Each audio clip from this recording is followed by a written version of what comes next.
Rovinj on the Istrian Peninsula in Croatia is one of those places that leaves a lasting impression.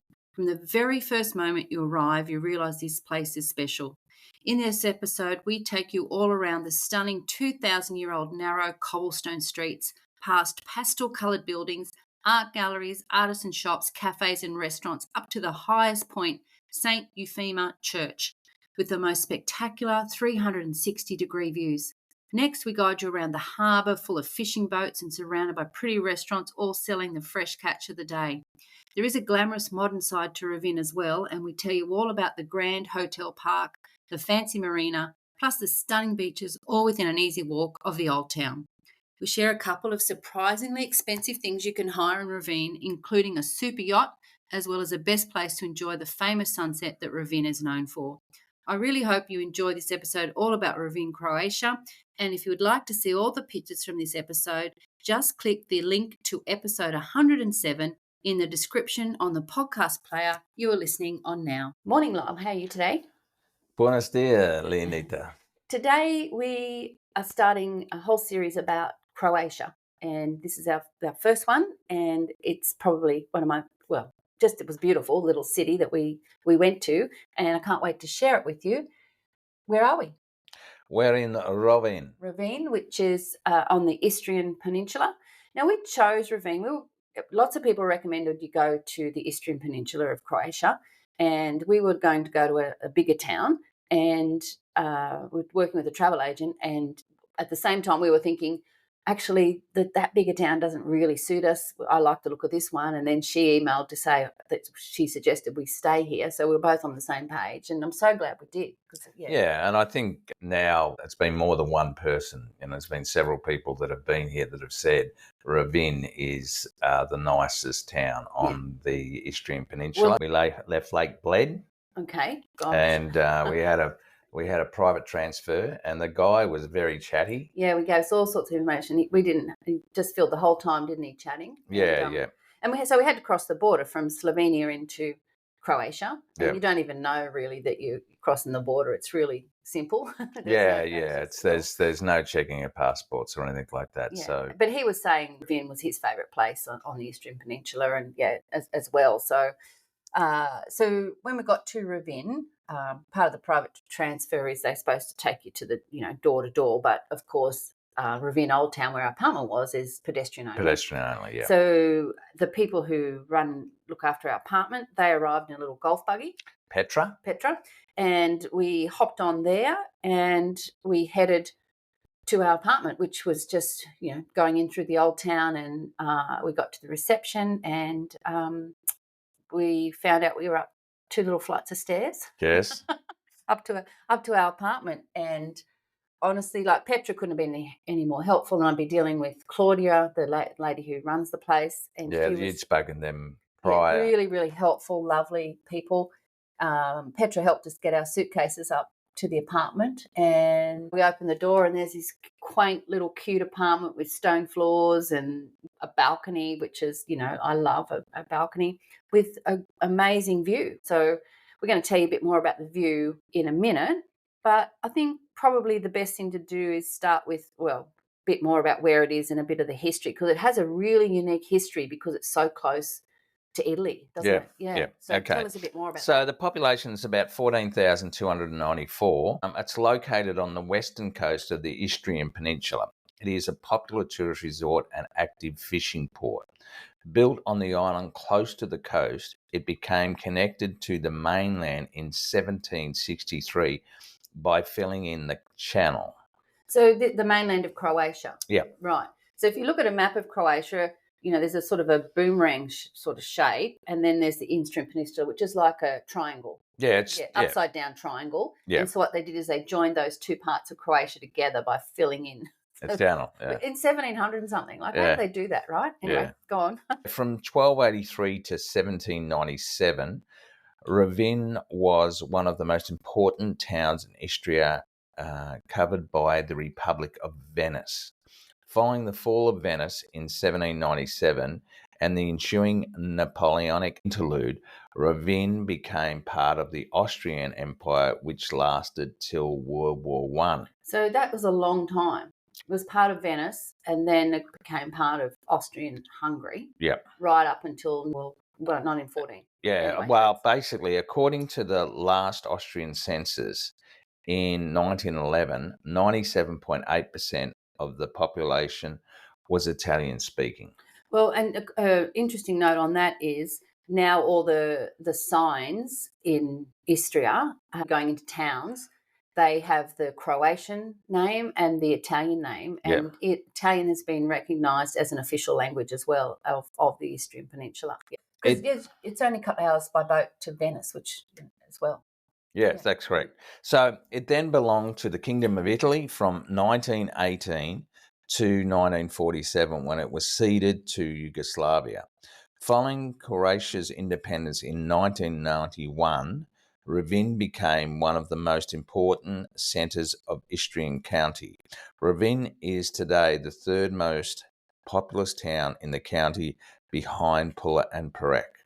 And also, someone was telling us that they think the Rovinj actually brings in more money tourism-wise than Split and Dubrovnik.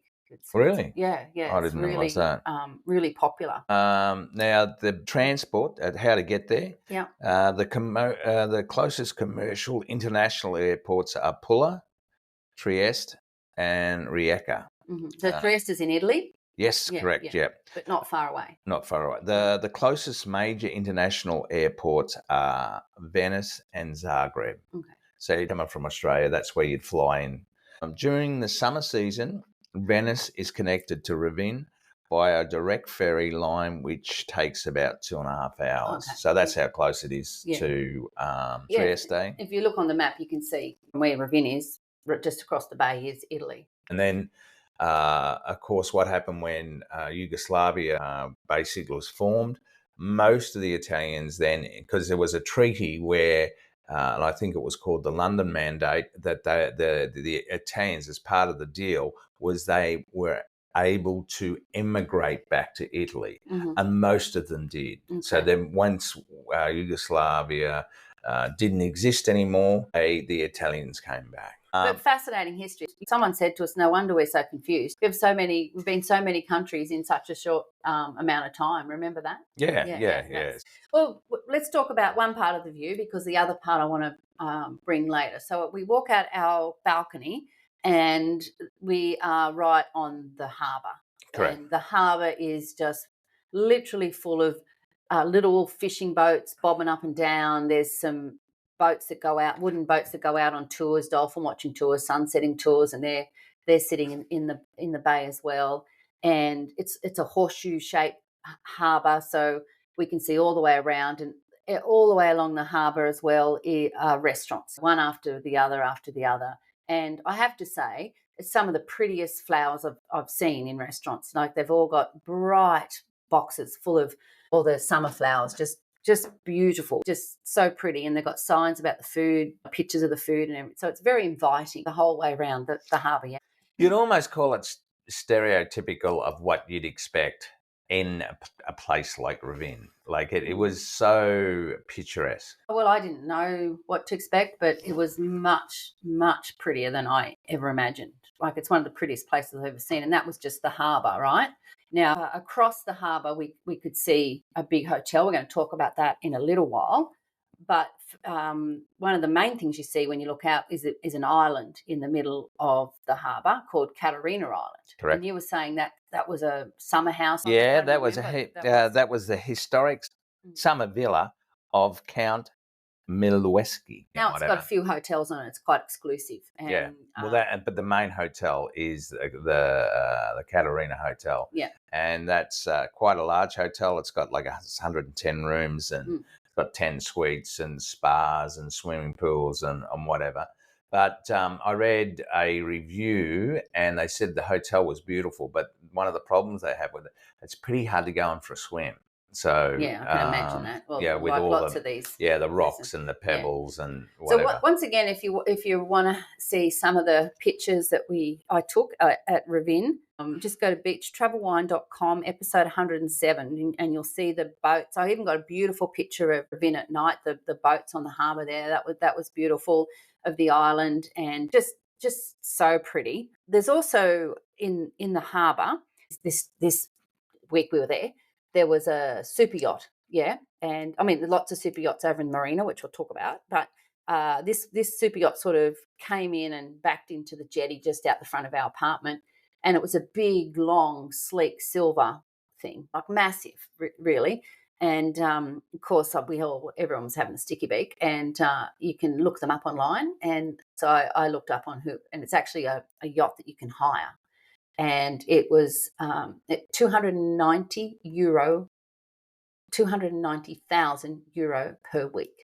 Yeah, and actually, I remember when we first saw it, and a gentleman actually asked whether it was your yacht or not. That's true? And I said, yeah. And he said, I want to marry you. And Lyle said, yes, so do I. So it's obviously quite a wealthy area. So we've arrived, we've checked in, we've got the view, we've looked at all the restaurants and the boats in the harbour. But it was time to go exploring. And if you look at any pictures of Rovinj, you'll generally see that you've got the Peninsular area, the old town, which is full of, the terracotta roofs, if you're seeing it sort of from a high picture.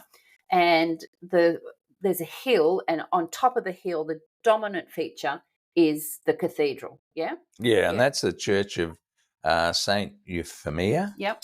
It's Eastern Orthodox.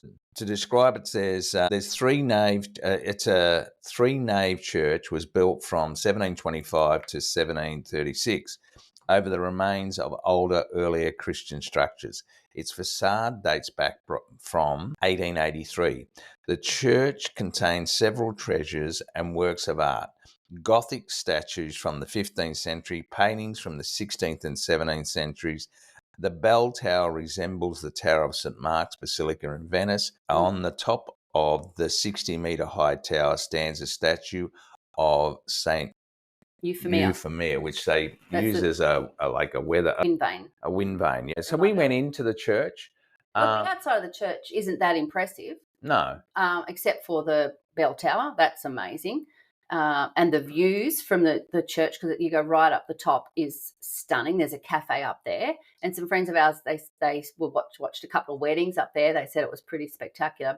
Definitely the viewpoints that you get going down over the terracotta roofs down to the beautiful blue sea. Like, even if you don't want to go in the church, you need to go up there because the views are beautiful. There's a big cannon that sits out as well, another viewpoint. So really, really beautiful. The church inside was nice, wasn't it? Yeah, look, it's not as probably lavish as some of the churches that we've seen in Spain and Italy. Tell us about why it's called Saint Euphemia. Yeah, there's two parts to the legend of Saint Euphemia. When she was 15, she was arrested by Diocletian's soldiers. When she refused to give up her Christianity, she was tortured. She still remained loyal to Christ and was thrown to the lions, who eventually killed her, but they did not devour her body. The relics of Saint Euphemia are preserved in a Roman sarcophagus from the 6th century, which is basically, we actually went back and had a look. Because the sarcophagus is there. Yeah, and it's at the back. So now the legend regarding the sarcophagus, which I find quite interesting, begins with two fishermen are caught in a storm who, having lost control of the ship, fall to their knees in prayer. Their prayers are answered, and they are safely near Rovinj shore to see a shining white light over an object that sinks into the sea. Unable to retrieve the object, they hurry to the townspeople and tell them about the miracle. But none can move the object until a pious woman makes a plan to retrieve the gift, which is the object, oxen. A skeptic is struck unconscious in the presence of the sarcophagus, later revealing that he'd received a vision from Saint Euphemia that the sarcophagus contained her bones. Let's move on from the church because I want to talk about how beautiful this little place was. So Sure. you need to check out the church, where it is, even if you don't want to go inside. It's just amazing, and it dominates the landscape no matter where you are in Rovinj. And I've got lots of photos of that and the views, of course. Beachtravelwine.com, episode 107. So once we'd been up to the church, we started to explore, and it's hard to explain. You're on the top, and there are just so many options to go down, and you just don't need to you don't need a map. You just need to keep going, and everywhere you turn, whether you go straight down, you can turn down little It's a streets. bit of a maze. You can go through under tunnels. It's just incredible. But besides all the maze and the streets are the cobblestones are the original. They're 2,000 years old. They're smoothed off. They're rough. They're uneven, and you're going down steps. And there are so many beautiful galleries, and artisan shops. Like people have got their artwork out. Some of it's of the ocean. Some of it is of landscapes, and then you look down, say there's a flight of stairs and there's some beautiful dresses hanging down under an arch, and there's a shop down there that you can go into. And then you go a little bit further and there's a wine bar, and then there's a jewellery shop and handmade jewellery. The lady's got herself set up there. It just goes on and on and on around every corner. And then you find a little courtyard area that people have got their washing out, and besides all these beautiful cobblestone streets and the shops, the buildings themselves are stunning, and they're all painted in pastel colours. There's a pastel yellow, there's like an apricot peachy colour, and then the highlight colours is the green colour, which is sort of on the shutters and things, and some of them are just sort of bare brick or stone.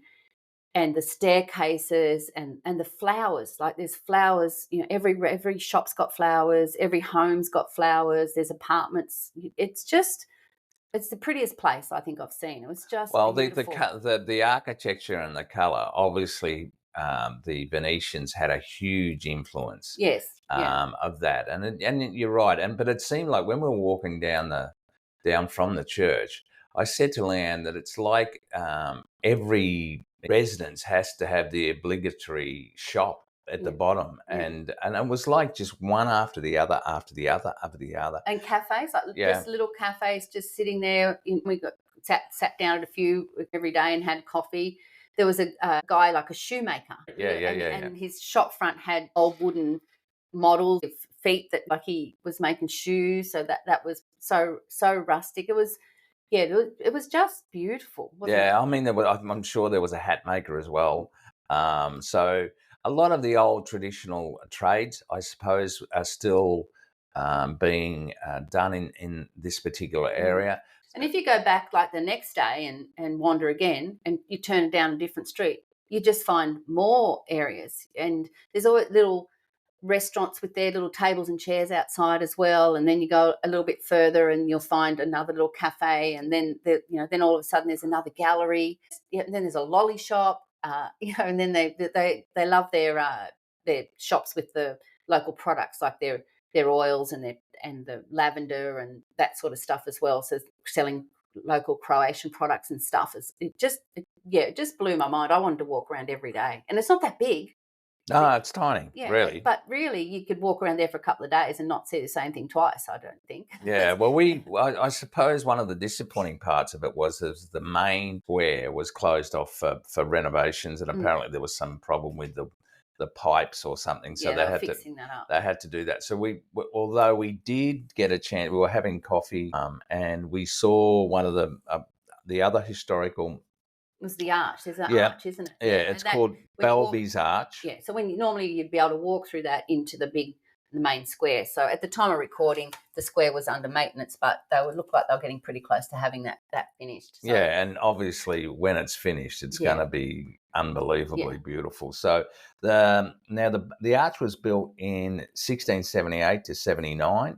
The arch leads to the Croatia Street. On one side is the carved head of a Turk, while on the other side is carved a Venetian. It So it's pretty neat. stands on the site of the Old Town Gate. Right, and just next to that is a like government building. They've got all the flags flying, so that was pretty impressive to see all the flags and look over to this ancient gate. Yeah, it was. I really liked that. One of the places that you come to inevitably, though, if you head down to the water, you sort of cross from one side of Rovinj, where we were, over to the other side of Rovinj, which is Old Town, which isn't that far, is the Central Market. And the Central Market it's not that big, but it's, a bustling market full of the fresh produce, the oils that they sell, all that stuff. I was surprised how, I suppose, the amount of stores that were focusing on the oils and the lavender and all that sort all of their stuff. local products. Yeah, Yeah, for sure. but they also had a fish market. And they buy fresh fish. Yeah, fruit, veggies. There was also that market just where you got, we had to replace the backpack. Yeah, well, they have, so touristy things as well, shops and that. And then that's right on the water where basically on that side of Old Rovinj is the houses basically seem like they jump out of the water. Yeah. They're right there on the edge, whereas the side we were on, we had a walkway. Some friends that we met, Anna and Jim, they had an apartment right there on that side, and their balcony was basically on the water. I suppose Venetian influence again. Yeah. Because, that's right, right on the water. Right on the water. It's almost like the foundations. And it was a 90-degree straight up out angle, straight up out of the water. So once again, I've got some really nice photos of the walking around the old town, like so many photos. And I've had people say to me, I don't think you've been anywhere prettier than this. Like they've commented on the photos. So it's worth going to have a look at those. Or even on Instagram, if you go to Beach Travel Wine, up the top on the story highlights and click on Rovinj, and trust me, you'll see walking around and where we went, and it's really pretty. Well, how pretty the colours were of the properties. We actually, I saw a cap. I think I saw a cap. Well, go on, you tell the story. No, go on. Go on, you tell the story. Lyle needed a new hat. So I thought that's a nice hat, and it was what you call it, a peach colour. Almost, coral. Watermelon. But pastel, not bright. No. And it had Rovinj written on it. It was really tasteful, and he tried it on, and I'm like, yeah, that's really nice. And then I said, oh, but look at that green one. Like it's like the green on the shutters of the buildings. And he's like, oh, I think I like that one. Yeah. And he's like, no, I'm going to get the first one. So, and the guy said to us the hats that he had for sale, because there was sort of a yellowy one as well, he got them so they matched the colours of the building. So he had us sold at that. So went home with his hat. Anyway, we go home. I put the hat on and I decide, actually, I want that cap. It's not a hat, it's a cap. Lyle's like, well, fine, I'm going to go back and get the green one. So you did. Yeah, I did. Yeah, so now we look like tourists. We're both walking around with Rovinj hats on our head all over the place. That doesn't matter. They're really, they're really nice. But let me tell you about another shopping story that wasn't quite so good. And once again, I've okay. I'll try not to make it too long, because if you want to see the whole thing, it's actually in the stories on Instagram, the Rovinj stories. But I wanted to get rid of a pair of shorts, because when I take stuff away, I generally leave things behind. And the rule for me is I'm buying something, I've got to get rid of something. I can't add to my suitcase because I can't carry any more stuff. So you mean I can't carry more stuff? That's it. Yep. So in the shop front, there was a pair of denim shorts. They're sort of the same green almost as the hat, and I thought they'll look perfect. So I go in to buy these shorts or try them on. And Lyle comes in with me, and there's 3 staff in there, and they're basically harassing the crap out of both of us. Lyle has a look at his shirt, and so they're basically almost forcing him to try that on. I'm trying to try some shorts on, and I really needed Lyle's help because he's got a bit of a dicky leg. It was only a tiny little change room, and I just wanted him to stand there. But, he's putting his shirt on, and anyway. So I liked the shorts. They fitted perfectly. There was another pair, that apricot colour. They weren't big. They were the size smaller. They fitted, but they just weren't as comfortable. So I was umming and ahhing about buying those 2 pairs of shorts. Lyle sort of thinking about the shirt. It was a white shirt. It was nice enough. And he asked how much it was. Now, the shorts were €25, and he asked how much the shirt was. It was €50, and we just sort of said, no, thanks. No, not really like it that much, because that's about $80 Australian. So then they start saying, well, €40. And then they start, well, how much you pay, lady? And like, no, we don't want it. We don't like it. I just want these 1 pair of shorts, €25. And they kept going at us. And so I got out my card, and they said, no card, even though I'm standing at the counter with the card machine sitting right there. And, it was just too much hassle. So we just walked out of the shop, bam, done. And they basically followed us out. With nothing. We with didn't buy anything. Anyway, a couple of days later, I decided I really do want to get those shorts, but I had a plan. So we actually sat one day and had coffee, and we're across from the shop. And I said, I'm going to go in there with my credit card and €20. That's it.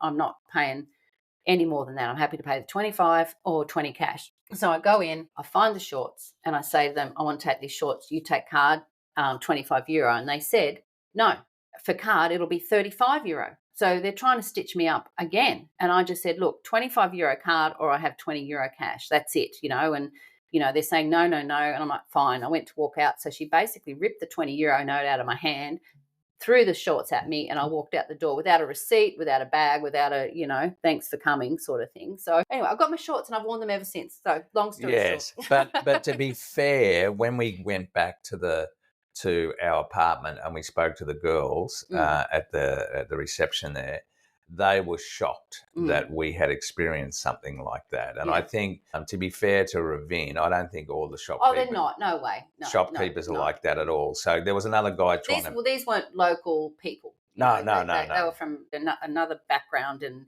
I think they're sort of... From another culture, we'll say. Yeah, yes, exactly. Anyway, I've got my shorts. That was the good part of that story. and Leanne, as she said, she pretty much wore them every day since. So from our apartment, we overlook the harbour. There's a lot of tours that go out from there as well, and a lot of restaurants. Now, we decided we were going to spoil ourselves and go to a nice restaurant which overlooks it's right on the water.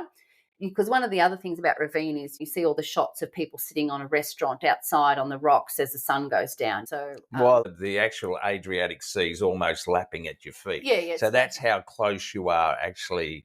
And there's and folks from Australia, there is no safety railings. There's nothing. You're just sitting there. And once again, I got some beautiful photos of this restaurant and the sitting there having dinner and as the sunset. I mean, that's why people do it, to sit there and at the sunset. So we went to Putalina, which is a Michelin star restaurant. Yes. And they've got 3 or 4 different levels. We happened to be on the terrace, which was covered. And we were sort of glad because it was a really windy night, and everyone downstairs was having all their stuff blown away. It was a bit cold as well. But the food was beautiful. I had the catch the day with a black truffle sauce, and you had another monkfish in the Malvasian wine sauce. Yeah. And it was your first time of actually tasting the truffles, and you loved it. I did love it, yeah. The view was beautiful. The atmosphere was beautiful. The sun going down. It was a magical. It was an expensive night, but it was a magical night, and we spoiled ourselves. And then we went up after dinner, and we watched the final part of the sunset. And so, if you do want to see that sunset and you don't want to pay for an expensive restaurant, there are steps and places that you can sit and watch it without paying for food. Oh yeah, but there's also but just up from the restaurant, from the Michelin Star restaurant. Just up a little bit, almost outside, there was a bar where you could sit and have a drink and watch the sunset. So you don't have to have the expensive meal just to see the sunset. But again, Rovinj is known, that particular view of the sunset as well. Yeah, and they have tours going out for the sunset, and there's dolphins. We could see dolphins as well around the boats and things. It was pretty amazing, I have to say. It was really, really beautiful. So there was a few other restaurants we went to as well. We found one that we quite liked called Marina, right on the waterfront. I loved the prawn and asparagus linguine, just really good value, really big meal, and they had nice wine as well. And they had the Malvasi wine again. And again, I think... Be careful of the amount. Be careful of the amount. They do, some of the restaurants they'll have the 0.1, which is 100 ml. This particular restaurant, I think, was 0.175, so it was for the same price. For the same price, so I think it was about €4.50, which would be probably $7-8 Australian for a glass, a 150. So it wasn't 1.75; it was 0.150, so 150 ml. $8 for a really nice glass of wine was good value. But I was just going to say, most of the restaurants have exactly the same menu. It's grill, pizza, pasta. Obviously, that's what people want to have. You go to and you want to have, or Istrian Peninsula, you want to have the fresh fish. but their wine prices and beer prices vary dramatically, but their food doesn't. But the price of the food, you're right, that doesn't. And when you drink as much wine as we do, that's an important factor. Well, we actually, the meal that Leanne had, the pasta with the prawns and the asparagus, Leanne let me try that, and it was so nice. So we actually went to that particular restaurant twice in the 7 days, and the second night I had that. The first night I had the grilled sea bass, and it was beautiful. So that I recommend that restaurant. Marina. The Marina restaurant, and of all the ones that you see around the harbour, I think, although we didn't try them all, we really checked out all their menus and stuff, though. We were really happy with that. A little place we found was called Walkabout. You know, they did like obviously stir-fried noodles, that sort of stuff. That was good, and also there's a few different burger doner kebab places if you need something cheaper and you don't want to sit down at a restaurant. Yeah. Well, you had that. I forget the name of the place, but it was just a hole in the wall place, and great. You had a kebab and I had a hamburger, and it was great. It was about bloody €12. There's also a supermarket not far from the old town if you want to grab your supplies like we did and made some sandwiches and things as well. Lyle, we've talked about Katarina Island. That was one of the views. We've talked about the boats and the super yachts. One of the other things you see from our apartment, which was called Porta Anica, as we said, and I'll put a link to that in the show notes and some of the restaurants and things. I might try to put it on a map as well so you can see it. But one of the things that I had no idea about this in Rovinj was I looked across from where we were sitting, and there's this massive building on the other side of the harbour, and I said to Claudia, I said, "What's that?" And she said, "Well, that's the Grand Hotel Park. It's been on the BBC show of amazing hotels." And I'm like, okay, well, we need to go for a walk over there and check that out, don't we? So off we head around the other side of the harbour. The Eastern Shore. And the first thing you find that you come across is a marina, like full of massive yachts, just all parked up just there. Oozing money. Yeah. That's really what it is. And then you look up and there's, obviously cars parked there, which are, Porsches, BMWs, Audis, all along the car park of the marina. And then above that is this, huge, giant sort of dark glass building, and it's a hotel. It must have got 209 rooms or something. Oh, it's huge. Yeah. And it's obviously 5-star luxury. It's not cheap to stay there, is it? Oh, I did have a look, and it was horrific. Yeah, the prices. And so there's this grand hotel on the marina there, and it's so different to the old town, which is 300-400 meters away. It's not out of place, though. That's the thing. You'd think, oh, that would sound weird, but it's not. I think it's far enough away from the old town. And so we walked around a bit further because there's a little place called Lone Bay, which once again you see online, that's where everybody wants to go. And so we just thought we'd go for a walk. So we walked all the way around the marina, past this May hotel. But then we also discovered it's Grand Hotel Park. So it's not just that one big hotel. No, there's about 4 or 5 hotels. Yeah. And they're part of a group, I think. Yeah. They're not as big, but I think they're just as exclusive because when you walk around the back of the first hotel, you come across the beach area. Now, these beautiful, pristine beach areas, the little pebbles and the turquoise water just, lapping on the little rocks there. And there's bars, with the beautiful soft chairs and the flowing curtains that are dividing the tables. And it just oozes glamour. Yeah, it's definitely for the rich and famous. And then down there on the beach, there are sunbeds and umbrellas, and so we keep walking around a little bit. There's a few people sitting there enjoying the sun, and we just go around a little bit further and we find a cafe, the Tamaris Beach Bar, I think it's called, and we decide it's time for a coffee. And I asked the waitress, can anyone use the chairs? And she said, are you staying in any of the hotels? And I said no. And she said, well, here in Croatia, unlike other places, the beaches are always free.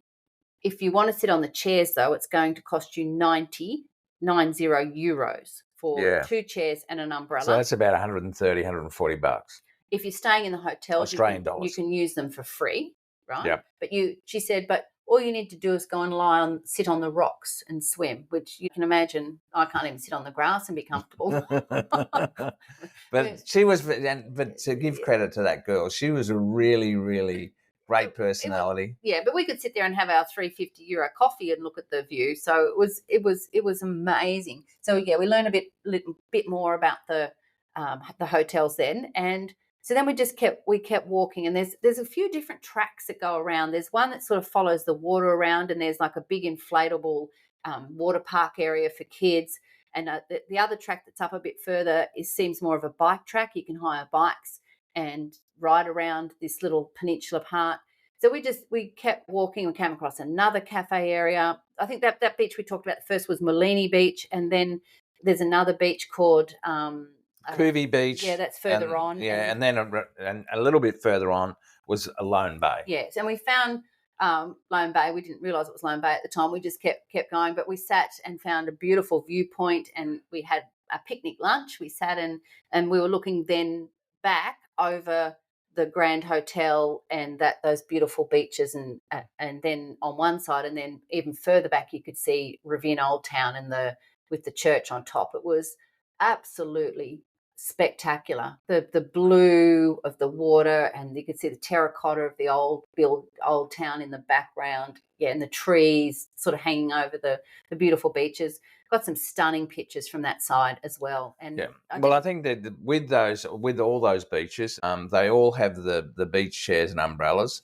And I think the Lone Bay one, which was the one furthest around, it was only €10 to hire them. And they've got lifesavers, and they've got so they're not part of the hotel. No. Then kayaks and stand-up paddle boards and snorkeling gear and that sort of thing. And obviously at the expensive ones, they have all that stuff available for the guests as well. And I think you can actually hire that stuff even if you're not a guest at the expensive places.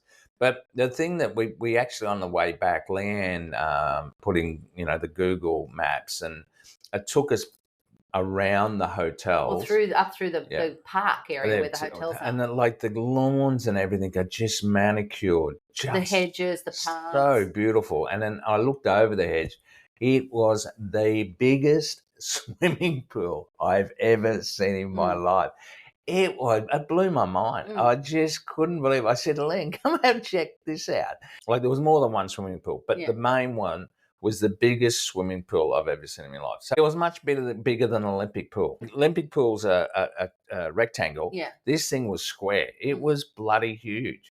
And so I suppose if you've got plenty of money or you want to have a spoil, stay there. I'd imagine the inside of those hotels would be just as impressive as the outside. I love staying in the old town. Sure. And you can walk around there and go for a swim. That's where because you wouldn't swim in the harbour. Like, there's so many boats there. Sure, but I think the other thing that a couple of times we were sitting on our deck on the balcony at where we were staying, and fairly regularly you'd see the old helicopter come in. That's true. Right, come in and just obviously drop off to the Grand Park Hotel. Honestly, it was fabulous to watch. Yeah, that's true. And quite often when we were sitting watching the helicopter drop people off, we were having a glass of Malvasia and listening to some music on our balcony. We had it, didn't we? So yeah, we one particular night we hadn't listened to any of our favourite music for a while, and we decided we were just going to sit on the balcony and take it all in. And it was probably my favourite night there. Yeah, we had a lot of fun. Just because there's so much to see. And interestingly, we were there in mid-May. People kept saying, this is a good time to be here. It's a great time to be here. Come a couple of weeks, it's going to just get crazy busy. They say 20 days. Yeah, that guy said. Yeah, so whenever that was, so into June, it starts to get really busy. And there was a huge posh restaurant sort of just down under it where we were staying that we thought might have closed. But the day or two before we left, all stations, like, there were people cleaning the tables, putting the umbrellas up, and like they've got the water mist coming out of the fans. And within a day, that place was up and running again. And I'm glad it wasn't when we were there, because they had the biggest black umbrellas I've ever seen in my life to cover the tables. Yeah, and it would have they were messed up our view. Our view for sure. But so a lot of businesses weren't even open when we were there. Correct, which is interesting. So yeah, they're gearing up for the high season. There was a couple of tours. Did you want to talk about that? Look, if you want to get out in the water, there's these little stations all around the harbour. You can go to like little kiosks, like yes. like portable kiosks, Yeah. and they're I don't know, there would have been 10 of them, and you can basically book direct for any of the tours that on the water. There was the Lim Fjord, and there was dolphin tours, there was sunset tours, there was Rovinj Island tours. There's plenty there's plenty to do if you want to get out on the sort water, of stuff. For sure. You can hire boats, the little boats around the harbour. Some of them have got, hire me around them as well. Sure. Leanne obviously wasn't that keen on letting me be in charge of Did you want to hire a boat? No. Not really, but don't mess up a good story. So look, we were there a week in Rovinj, which for us was wonderful, because it was a rainy day and we were able to get some podcasting stuff done. You probably don't need a week in Rovinj, but honestly, you need 3 days, maybe 4 if you want to do a couple of day trips, I would say. Because you could see the old town in one day. You can walk around that, honestly, and you only need to go to the church once. However, to take your time and just wander around, find somewhere else for coffee and check out the shops, that you could have a couple of days just exploring and enjoying that. And then every afternoon you can find somewhere different to sit on the harbour and enjoy a drink as the sun goes down. So it's a pretty relaxing spot to do that. Yeah, this was very much a vacation, just to lay back, enjoy it, take it all in.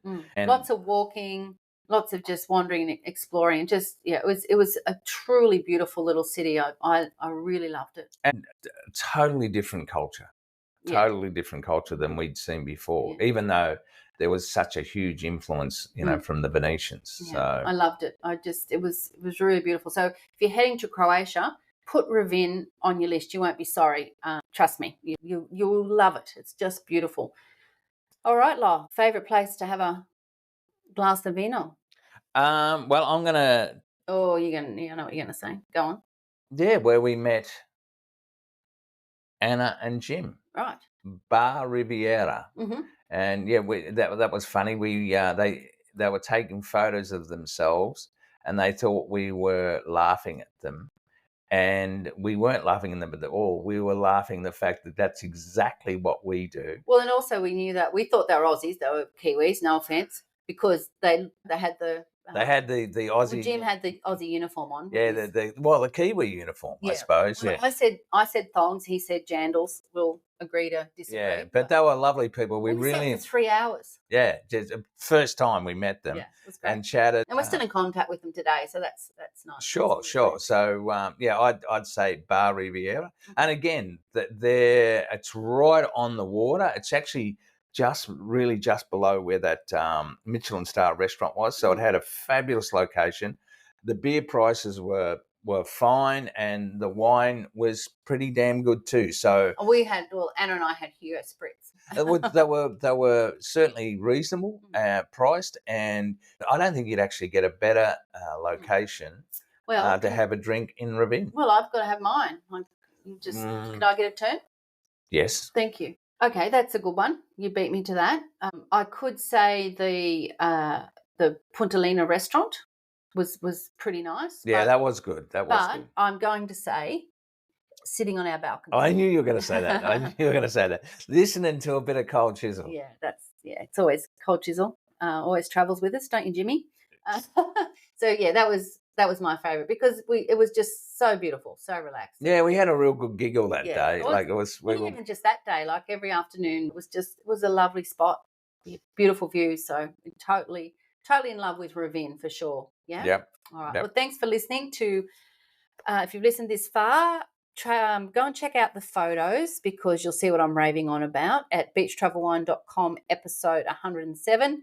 Or if you want to see the videos I took from the balcony, from the restaurant, then go to Beach Travel Wine on Instagram. Up the top, story highlights Rovinj, spelled Rovinj, and we'll be back next week from somewhere else in Croatia. So it's Sure. goodbye from me. And it's goodbye from her.